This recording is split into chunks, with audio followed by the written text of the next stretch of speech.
여러분 안녕하십니까? 이 한덕수 대통령 권한대행이 오늘 도널드 트럼프 미국 대통령과 28분간 전화통화를 했습니다.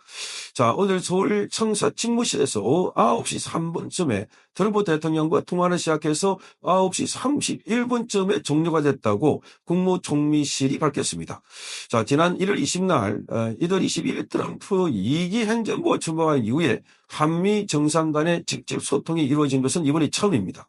자, 지금 미국은 전 세계를 상대로 해서 관세 문제를 제기하고 이게 전 세계 금융시장뿐만 아니라 경제 전체를 흔들고 있는 상황입니다.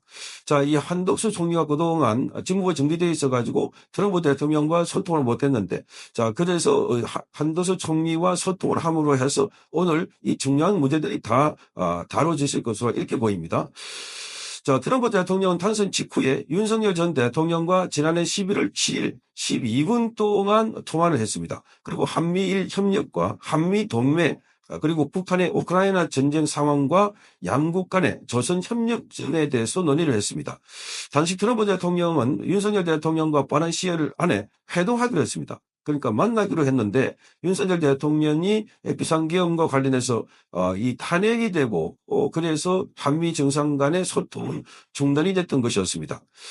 자, 그 이후에 이 한덕수 총리와 통화를 하려고 해도 한덕수 총리가 바로 또 탄핵이 되는 바람에 소통을 못했고 그래서 지금 최상목 대통령 권한대행은 직접 통화를 하지 못했습니다. 자, 이 한덕수 총리와 트럼프 대통령은 이번 통화에서 한미동맹 강화, 그리고 한미일 협력 문제, 북핵 문제 대응 등의 각종 안보 문제를 비롯해서 가장 핵심 이슈로 떠오르고 있는 관세 문제, 미국의 관세 부과와 무역과 통상 문제, 도선 분야 협력 등을 논의한 것으로 보입니다. 자, 지금은 통화를 하고 난 뒤에 양측의 이 통화 내용을 보도 자료를 만들어서 서로 합의하고 그래서 이 보도 자료를 이 뿌리기로 이렇게 정했는데 아직까지도 보도 자료는 나오지 않고 있습니다.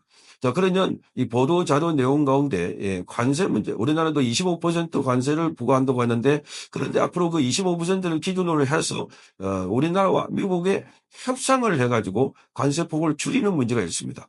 이 한덕수 총리는 기본적으로 통상 전문가입니다.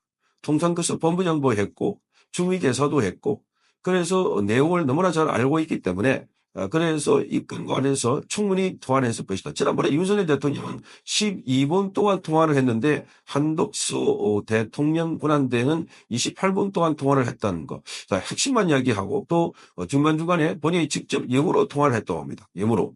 그러니까 통역을 거치면 28분이라도 이거 한 절반 정도 통역이 잡아먹기 때문에 그래서 한 15분 정도밖에 안 되지만 그러나 직접 본인이 영어로 통화를 했다고 하니까 자, 실질적으로 대화가 이루어지지 않았을까 이렇게 보입니다.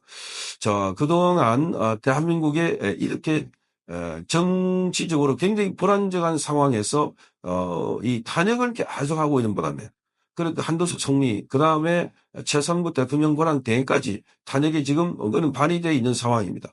윤석열 대통령은 이미 탄핵돼가지고 파면이 됐고, 그러니까 이 중요한 시점에 민주당이 일방적으로 이 탄핵 머리로 대통령 특히 행정부가 중요한 시기에 미국 대통령과 협의나 협상을 제대로 하지 못했다 하는 겁니다.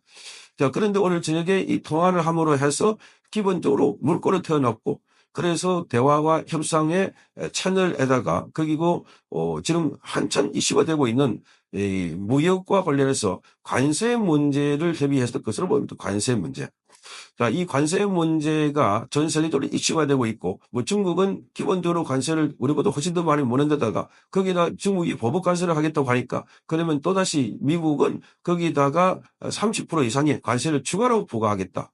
자, 이렇게 해서 미국과 중국 간의 사실상 관세 문제를 통한 경제 전쟁이 벌어지고 있다. 지금 전 세계적으로 경제 전쟁이 벌어지고 있는 상황입니다.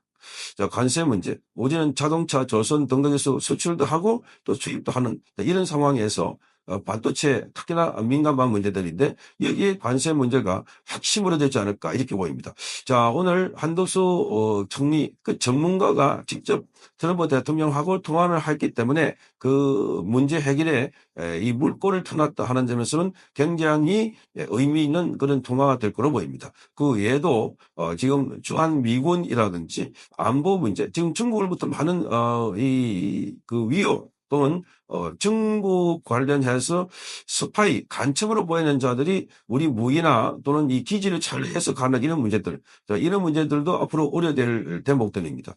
특히나 트럼프 대통령은 한국의 부정선거 문제와 관련해서는 이 미국도 굉장히 관심을 갖고 있는 문제고 이 부정선거를 내서 윤석열 대통령이 비상계엄을 선포했다가 본인이 그것 때문에 지금 탄핵이 되는 이런 상황이기 때문에 동병상련 갖고 있다 한 겁니다. 그 참모들을 통해서 윤석열 대통령과 소통하고 싶고 윤석열 대통령에게 지금 응원하고 지지를 보낸다 하는 메시지도 많이 보냈다고 합니다. 자, 그래서 윤석열 대통령이 우리 이제 보수우파 진영에서는 위험이 있을 때 트럼프 대통령이 중국 문제, 특히나 부정선거 의혹과 관련해서는 그동안 미국에서 갖고 있다는 자료 이런 것들을 공개를 좀 했으면 하는 바람도 있었지만 트럼프 대통령은 거기에 대한 언급은 없었습니다. 이번에 한덕수 총리와의 통화에서 이런 문제들이 구체적으로 언급됐는지도 중요한 관심사가 될 것으로 보입니다. 자, 미국의 이 통상 그리고 부정선거 등등에서 또 중국과의 관계 여기서 지금 우리나라는 매우 위험한 시기를 겪고 있습니다. 지금 이재명이 만약에 다음에 대통령이 된다고 하면은 한미 관계도 엄청난 큰 변화를 겪지 않을까 이렇게 보이십니다. 미국이 한국에 대해서 제재를 가한다거나 이렇게 보는 큰 충격이 올 것으로 보이고 과거에 이재명은 주한 미군에 대해서도 완전히 이건 정령분이다 이렇게 말했던 바가 있고 그래서 지금 중국에 관해서는 굉장히 우호적이고 그래서 지금은 표를 얻기 위해서 뭐 미국과 관계를 정상화하고 좋게 해야 된다. 한미일 관계가 중요하다라고 이야기를 하고 있지만 이 이재명의 말은 기본적으로 믿을 수 없다는 겁니다. 자, 그런 측면에서 보면은 트럼프도 이재명을 잘 알고 있고 그 트럼프 주변에 있는 모든 창을 비롯해서 많은 핵심 참모들이 이재명은 그야말로 사회주의 국가 또는 핵심 좌파다. 프로 차이나 친중 정치인이다. 거짓말도 잘한다. 하는 거 잘 알고 있기 때문에 그래서 앞으로 한덕수 총리와의 대화를 통해서 한국 정부의 지금 이 과도기적인 이 시점에서 미국의 이 스탠스나 이런 게 굉장히 중요하고 또 우리 정부로서도 미국으로부터 여러 가지 정보나 이런 것들을 많이 받지 않을까 이렇게 보이는 겁니다. 자, 저 아쉬운 것은 윤석열 대통령이 그 탄핵되기 전에 트럼프와 관련된 정보나 이런 것들 더 많이 공개를 했더라면 특히 부정선거 관련해서는 중국을 뼈로 지목하고 있고 윤석열 대통령도 중국을 바로 지목을 했습니다. AUF 통해서 기부를 통해서 세계적인 말하자면 그 투표 선거 기부의 연대를 통해서 각 나라의 이 부정선거를 획책했다 하는 중국이 의심을 받고 있는 상황이기 때문에 이 문제도 앞으로 핵심 이슈가 될 거로 보입니다.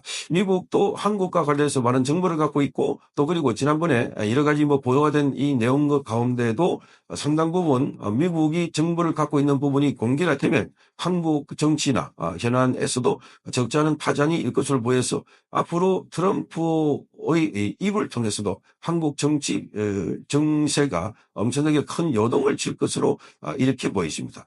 트럼프와 대화한 내용은 들어오는 대로 떠도는 속보로 전해드리도록 하겠습니다. 성창경 TV였습니다.